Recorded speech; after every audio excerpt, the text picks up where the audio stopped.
Hey guys, it's Amy at Zoe Beck, and I'm going to do a video I saw on at Berna's Bookish Adventures. I'll have her video linked down below. It's a top 5 video, and it's our top 5 favorite Victorian novels.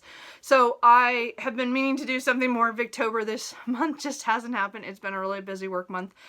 More than I planned, really. It's just been that way.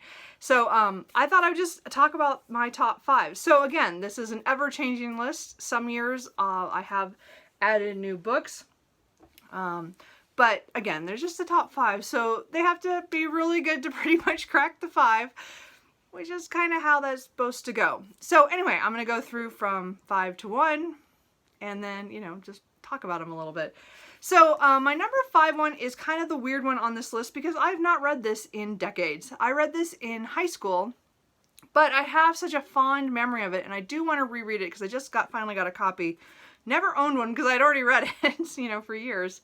And that is A Tale of Two Cities by Charles Dickens. So I read this in freshman English, so my you know, first year of high school, and I was blown away by this book. Now again, I had never read any Dickens at that time. I mean, I had not read A Christmas Carol, but again, we had been exposed to it over and over through, you know, cartoons and TV shows and movies and, you know, and stuff. So I knew that story pretty well, but I didn't read it until much later, or, you know, a couple years after this one. But this is the first one that I was, first and only one I was ever assigned in a class, which is weird because I do have an English major.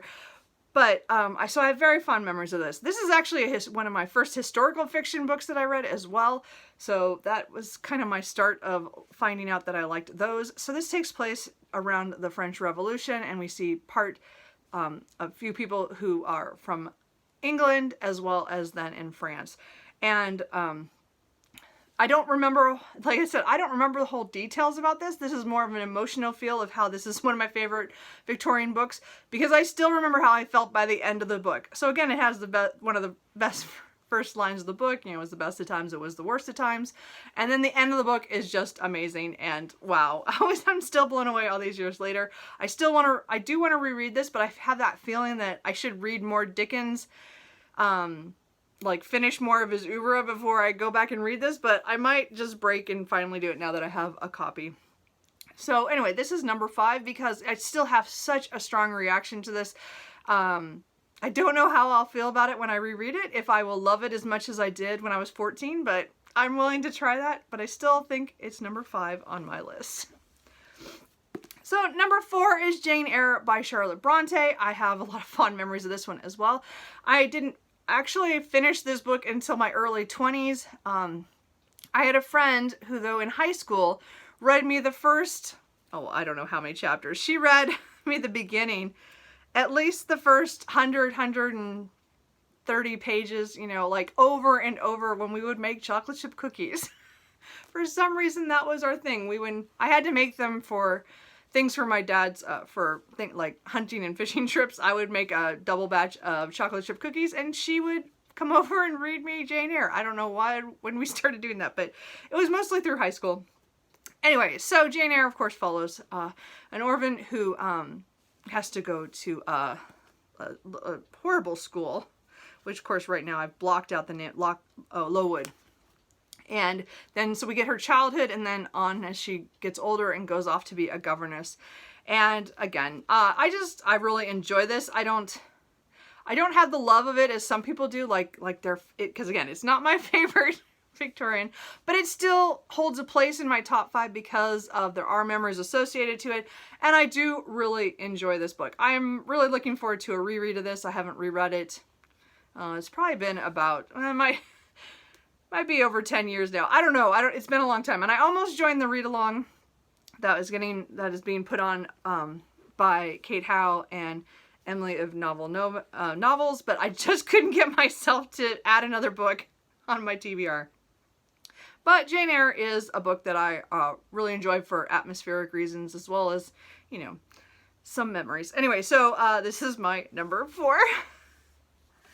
Number 3 is a book I finished last year. It was a gigantic one. And it is our second Dickens on this list, and that is Bleak House by Charles Dickens. So this is the reason I really think I want to read all of his books, and why I have not reread A Tale of Two Cities is because this was fantastic. This follows a court case of Jaundice and Jaundice, and it has to do with a family, you know, very distant relatives that are all like vying for money, and then this court case is like center, but then there's all these other things going around that have to deal with the people involved. And I really enjoyed this. I love the journey of it, and I like the twists, and I overall just love this book, and it was just fantastic. I tried to do the serial read along with Katie at Books and Things a couple of years ago, and it just failed. Like, I read the first 4 or 5 chapters, and I just couldn't get, serial reading doesn't work for me. So I, last Victober, I made this my primary book and read the whole thing straight, and then I got to watch all her videos. But it was just, it was just so powerful. I really enjoyed it. I definitely have put Charles Dickens on a list of authors. I do want to read all this stuff, although Pickwick Papers really failed for me, so I'm probably going to skip that one again. But I'm going to try to read some of his other ones, hopefully in the next year. And again, just keep building to find, if I can find another all-time favorite. But this is definitely a book that I thoroughly enjoyed. I really want to reread this one too already. It's only been a year and I'm already thinking about rereading it. But again, I need to read some of the other ones first. But Charles Dickens is number 3 with Bleak House. Number 2 is The Woman in White by Wilkie Collins. I could have maybe slipped in The Moonstone kind of as number, like a number 6 kind of thing, but I don't know.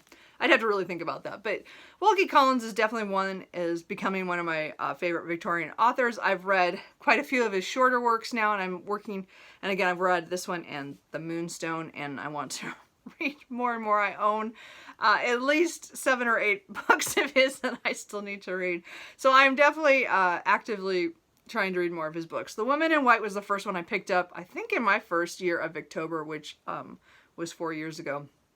And this was fantastic. So this follows a young man who is about to take a teaching position as and he meets a woman on the road, a mysterious woman on the road who he helps, and then he's not quite sure he should have helped her, and she's very mysterious, but somehow is connected to where he is going and the people he meets later.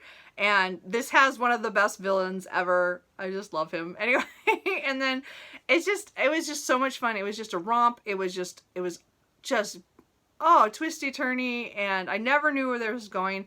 I loved Marion, the one of the female leads. This is just a fantastic book, and again, it's another book I really want to reread.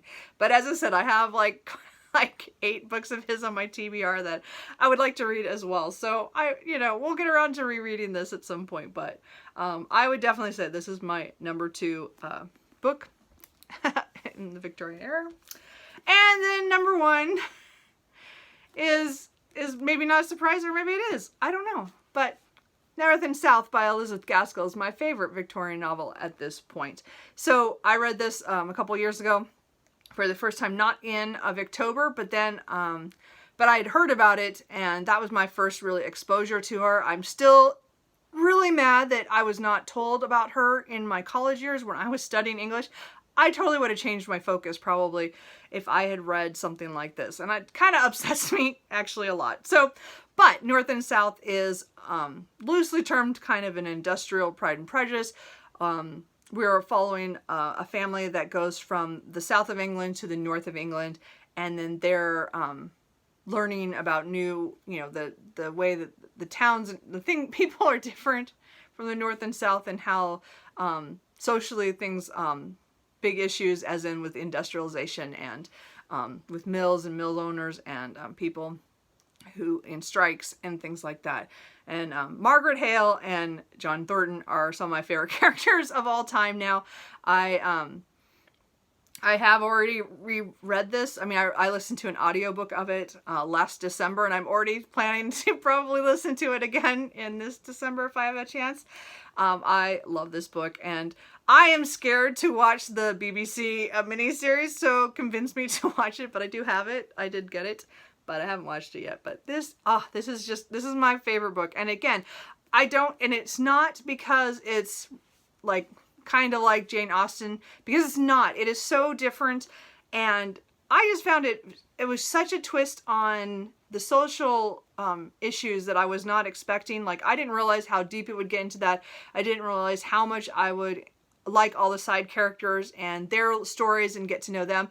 And it was just heartbreaking in parts. I mean, this is not the fluffy book at all. Like, it's just, there's so many things that are hard hitting in here. And I just loved the way it went. And I'm glad I found this, and, you know, that BookTube brought me Elizabeth Gaskell. I have yet to read another one of her books. I just have not had a chance to focus. I'm hoping this month to pick up one of them. But again, I could see more Elizabeth Gaskell getting on the top of my list at some point. But right now, North and South is my #1 Victorian novel. So there you have it, guys. Those are my top 5. They're probably upside down. Anyway, this is in reverse order, whatever. So what are your top 5? Is there one on here that's on your list? As A Tale of Two Cities goes flying. Anyway, so let me know. And I hope you guys are enjoying your Victober reading. I am super enjoying mine, even if I have started way too many books and I'm not finishing them very fast. So we'll see. Anyway, I will talk to you guys later. Bye.